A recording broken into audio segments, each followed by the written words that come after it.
ask, as I said in the beginning, is a set of questions to find out some points of common ground. And you want to be interested in that person. Don't you be interesting. You know, I mean, sure, we're all interesting people, and, you know, but the bottom line is if you really show that genuine interest in your prospect, they're going to think that you are the coolest cat on the block. Because they'll be like, wow, man, this person really is listening to me. They really want to help me. They really listen to what, you know, what my needs are, or, you know, they're interested in these things that we're talking about using the form formula. But that's nothing more than using the 4 points to talk to somebody about these in these 4 areas to get them to kind of open up and to warm up to you.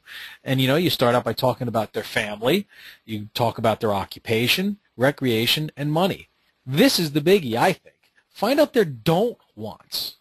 As you're talking to them about their family, their occupation, recreation, money, try and find out what they say, or try and lead them into what it is they don't want. You know, if they say, oh, you know, I like my job, but, you know, I hate the fact that I got to put my kids in daycare every day. Well, you better make a mental note of that, because that's going to become very important as you continue those conversations, both now, at this point in time, as well as in the future when you're talking with these people about follow-up and when you're following up with them. Okay? They may say, you know, oh, I got to drive, you know, 25 miles to work every day, but it takes me 45 minutes to get there. So an hour and a half of my day I'm spent stuck in traffic, and I just can't stand that. I wish there was a way I could, you know, not have to do that every day. You know, so jot that down.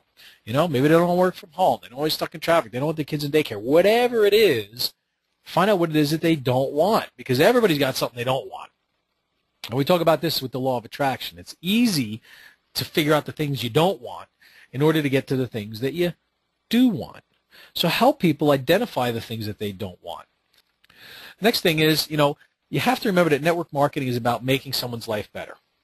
And, you know, really so is business in general. And I think you get a kick out of my little example here because, you know, people buy something that solves a problem. They're not they're buying the problem solver. They're not necessarily buying what it is. Okay? What do I mean by that? Well, you know, most of the times we don't care what we got to buy, or even, you know, sometimes what the cost is, if it solves our problem. Okay? So you got to remember that you can't give someone a solution if they don't have a problem. So you've got to find out what that problem is so you can help offer the solution. Okay? Perfect, you know, funny example is, you know, you buy a shovel not because you need a shovel. You know, I don't have a shovel in the garage. I got to go buy a shovel. No, you go buy a shovel because you got to dig a hole. Right? That's the reason why you go and you buy the tool for the job, to get it done. Doesn't matter what it is, a shovel, a drill, a rake. You know, you have no trees in your yard, you're not going to go buy a rake because you got no leaves to rake. You're going to buy a rake because you got trees and there's leaves all over your yard and you got to rake them up. So you buy the thing that helps you solve the problem, not necessarily because it's that thing. And I hope that makes sense, because it's very, very important concept to get across. And that's why it's very important to find out what those needs and wants of your prospects are, as well as, like I said, more importantly, what they don't want. Because if you can show them how you can solve that problem of whatever it is that they don't want in their life, you are in a very strong position as a recruiter to bring that person into the business and give them a shot at it. Remember, we said this all the time. I'm going to say it again because it is so important, that the fortune is in the follow-up. If you follow up, you will see your fortune follow. It's kind of a funny statement, but it's true. Okay? Too many people drop the ball. Don't be one of the people that gets the information out there to your prospects and then doesn't follow up with them. What good is that? Or if you're simply letting the system follow up with these people. Because if you're not picking up the phone and finding out from them whether or not, you know, what they like the best about what they saw, finding out whatever questions they may have, you know, you're simply leaving the ball in their court. And if you leave the ball in your prospect's court, it's going to take a long time, if ever, for somebody to join your business. So you got to take charge. You have to be out there. You have to follow up, and you do it until they tell you to leave me alone, or they sign up, or they buy.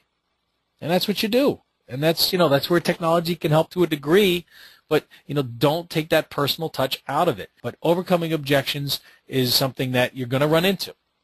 There's going to be people that, once they've taken a look at your material, you invited them to take a look, they took a look at it, and they've got some questions.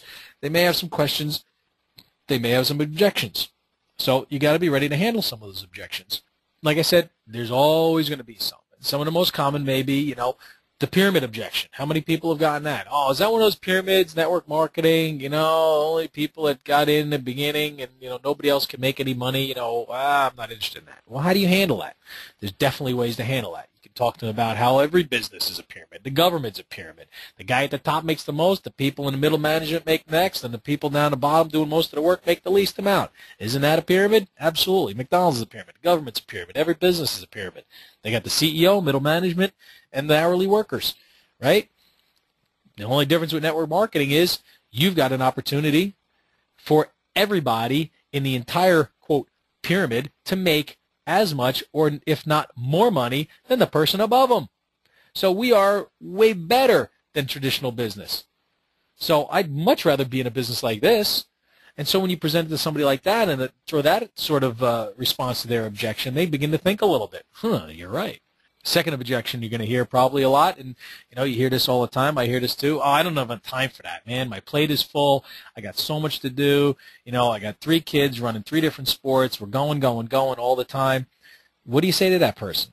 It sounds like it's kind of hard to argue with them, right? Well, if they have no time and, but they get up at 6 o'clock in the morning and they collapse at 9 o'clock at night and they haven't had a second to, have a, dinner yet by that time, well, that's probably the person that needs this business more than anybody else because they have no life. They're losing life. They're missing out on the things that life has to offer. So when somebody tells you, I don't have enough time, say, you know what? You'd be perfect for this business. And they're going to say, well, what do you mean?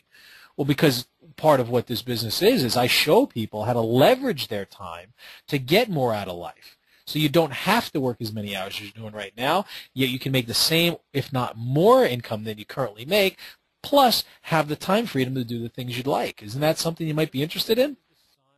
And, of course, the 6th step is to sign them up. And, of course, that's, once you get through this whole process, that's the final step is you got to get these people signed up. Well, really, that's time for the prospect now to decide what's the best option. You've taken them to the point where they're a 9 or 10 on the comfort scale. They're ready to sign up. Maybe they're still saying budget's an issue, but remind these people gently that it doesn't matter what business it is, ours or otherwise, that they need to make an investment both in the business and they need to make an investment in themselves. You can't go to college for free. If you want to get a degree, you got to pay for it.